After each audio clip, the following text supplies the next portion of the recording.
നമ്മളോടിപ്പോൾ ഉള്ളത് ബേപ്പൂർ നിയോജക മണ്ഡലം LDF സ്ഥാനാർത്ഥിയും ഒപ്പം തന്നെ മന്ത്രിയുമായ PA മുഹമ്മദ് റിയാസാണ് നമ്മളോട് കൈരളി ന്യൂസിനോട് ചേരുന്നത്. ആദ്യം തന്നെ ചോദിക്കുകയാണ്, എങ്ങനെയുണ്ട് മണ്ഡലത്തിൻ്റെ പൾസ്, എങ്ങനെയുണ്ട്, എന്തൊക്കെ കാര്യങ്ങൾ ഉയർത്തിയാണ് പ്രധാനമായും LDF വോട്ട് ചോദിക്കുന്നത്? അല്ല, മണ്ഡലം LDFന് അനുകൂലമാണ്. ഇടതുപക്ഷ പ്രസ്ഥാനത്തിന് നല്ല അടിത്തറയുള്ള മണ്ഡലമാണ്. കഴിഞ്ഞ 10 കൊല്ലം ഒട്ടേറെ വികസനം LDF സർക്കാർ നടപ്പിലാക്കിയിട്ടുണ്ട്. കഴിഞ്ഞ 5 കൊല്ലം ജനങ്ങളോട് ചോദിച്ച് ജനങ്ങൾ മുന്നോട്ട് വെച്ച പദ്ധതികളാണ് ഇവിടെ നടപ്പിലാക്കാൻ ശ്രമിച്ചിട്ടുള്ളത്. അതുകൊണ്ട് തന്നെ വികസനത്തിൻ്റെ പ്രചാരകർ ജനങ്ങളാണ്. ജനങ്ങൾക്കൊപ്പമാണ് ഒരു ജനപ്രതിനിധി എന്നുള്ള നിലയിൽ നിന്നിട്ടുള്ളത്. അതിൻ്റെ ഏറ്റവും വലിയ നിലയിൽ ജനം പിന്തുണക്കുന്നു എന്നുള്ളത് നമുക്ക് ചൂണ്ടിക്കാട്ടാൻ പറ്റുന്നതാണ്. ഇന്നലെ പ്രഖ്യാപനം നടന്ന ഉടനെ സംഘടിപ്പിച്ച റോഡ് ഷോ. ആയിരക്കണക്കിന് ആളുകളാണ്. 7 മണിക്ക് ആരംഭിച്ച റോഡ് ഷോയിൽ ആയിരക്കണക്കിന് ആളുകൾ.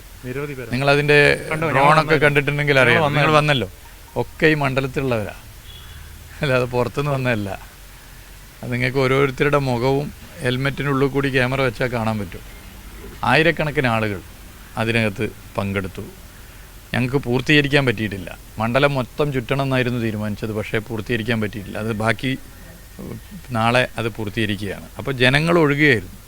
ആ റോഡ് ഷോ പോയ ഇടങ്ങളിലൊക്കെ തന്നെ വീടുകളിൽ നിന്ന് ആളുകൾ പുറത്തേക്ക് ഇറങ്ങി വന്ന് അഭിവാദ്യം ചെയ്യുന്ന സ്ഥിതിയാണ് ഉണ്ടായത്.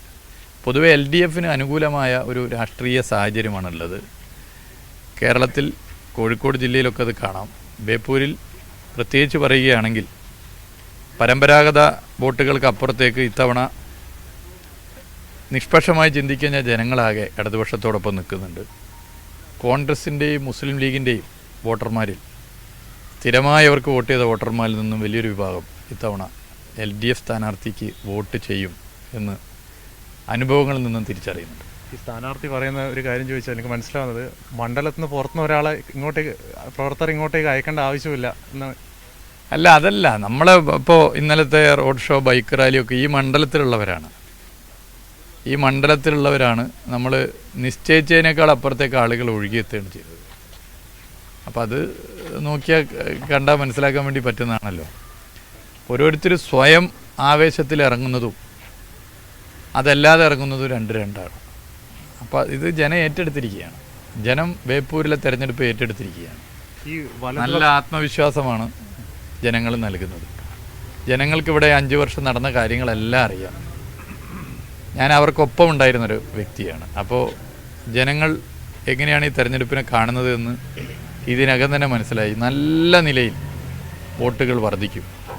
2021 കിട്ടിയ 82,000-നേക്കാൾ അധികം വോട്ട് ഇത്തവണ LDFന് ലഭിക്കും. മികച്ച വിജയമുണ്ടാകും.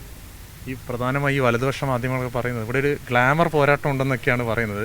പക്ഷേ ഈ മണ്ഡലത്തിൻ്റെ ഒരു ഹിസ്റ്ററി പരിശോധിച്ചാൽ മനസ്സിലാവും, എക്കാലവും അത് LDFൻ്റെ കൂടെ നിൽക്കുന്നൊരു മണ്ഡലമാണ്. അതുമാത്രമല്ല, അങ്ങ് നടത്തിയ വികസന പ്രവർത്തനങ്ങളും വേറൊരു വശത്തു കൂടി നിൽക്കുകയാണ്. അപ്പം ഞങ്ങൾ കാണുന്നത്, അങ്ങയുടെ എതിരാളി എന്ന് കാണുന്നത് അങ്ങ് സ്ഥാപിച്ച 2021 വിട്ട ആ റെക്കോർഡ് ഭൂരിപക്ഷമാണ്. അതാണ് അങ്ങയുടെ വെല്ലുവിളി എന്നാണ് അങ്ങ് കാണുന്നത്. അല്ലേ, 82,000 വോട്ട് എന്ന് പറഞ്ഞാൽ ബേപ്പൂർ നിയമസഭാ മണ്ഡലം ഉണ്ടായതിനു ശേഷമുള്ള ഏറ്റവും വലിയ വോട്ടാണ്, വലിയ ഭൂരിപക്ഷമാണ്.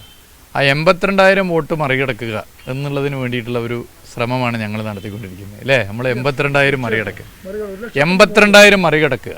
82,000-നേക്കാൾ അധികം വോട്ട്. ആ വോട്ട് ചെയ്ത 82,000 പേരിൽ പലരും ഇന്ന് ഭൂമിയിലില്ല. പിന്നെ പുതിയ വോട്ടർമാരൊക്കെ വന്നിട്ടുണ്ട്.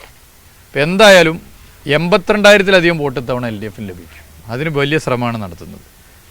ഇതിൽ UDFന് കഴിഞ്ഞ തവണ വോട്ട് ചെയ്ത വോട്ടർമാരുണ്ട്, നിഷ്പക്ഷമായി ചിന്തിക്കുന്നവർ വോട്ടർമാരുണ്ട്. എല്ലാവരും LDFന് ചെയ്യും. നല്ല വോട്ട് വർധനമാണ് തവണ കാണുക. നിങ്ങൾ എണ്ണുമ്പോൾ ശ്രദ്ധിച്ചോളി, അത് കാണാൻ പറ്റും. റിയാസിന്റെ വിജയം ഉറപ്പല്ലേ? ഉറപ്പ് 100% വിജയം, റെക്കോർഡ് ഭൂരിപക്ഷം. അത് ഈ കമ്പനി തൊഴിലാളികൾ എന്ന നിലയ്ക്ക് ഞങ്ങൾ ഒപ്പം നിൽക്കുന്നത് ഉറപ്പാണ്. 100%. എല്ലാവർക്കും ഒരേപോലെ. എല്ലാ വ്യവസായത്തിൻ്റെയും ഒരു തലസ്ഥാനമാണ് ഈ ബേപ്പൂർ. അതുകൊണ്ട് തൊഴിലാളി വർഗത്തിന് വലിയ വേരോട്ടുള്ളതാണ്. ചരിത്രപരമായ ഭൂരിപക്ഷം. റിയാസ്ക പറഞ്ഞത് 80,000-ആണ്. 1,00,000 വോട്ട് ഇവിടെ വാങ്ങിക്കാൻ ആവശ്യമായിട്ടുള്ള പ്രവർത്തനം ഞങ്ങൾ എപ്പോഴേ തുടങ്ങിക്കഴിഞ്ഞ്. അതാണ് സഖാവ് ഇന്നിപ്പോൾ ഇവിടെ പറഞ്ഞത്. സഖാവിൻ്റെ സ്ഥാനാർത്ഥിത്വം പ്രഖ്യാപിച്ച മണിക്കൂറുകൾക്കകം ഒഴുകുകയായിരുന്നു. ഞങ്ങൾക്ക് മണ്ഡലം കവർ ചെയ്യാൻ കഴിഞ്ഞില്ല. ഇനി നാളെ മുതൽ വീണ്ടും അത് ആരംഭിക്കുകയാണ്. അതുകൊണ്ട് ചരിത്രപരമായ ഭൂരിപക്ഷം ഈ ബേപ്പൂർ നിയോജക മണ്ഡലത്തിൽ നിന്ന് സഖാവ് മുഹമ്മദ് റിയാസ് വിജയിച്ചിരിക്കും. ഒരു തർക്കമില്ല. തീർച്ചയായും ചരിത്ര ഭൂരിപക്ഷത്തോടുകൂടി മുഹമ്മദ് റിയാസിനെ നിയമസഭയിലേക്ക് എത്തിക്കുന്ന ദൗത്യമാണ് ബേപ്പൂറുകാർ ഒന്നടങ്കം ഏറ്റെടുത്തിരിക്കുന്നത്. ക്യാമറമാൻ ജോൺസണോടൊപ്പം ചേതൻ സാജൻ, കൈരളി ന്യൂസ്, കോഴിക്കോട്.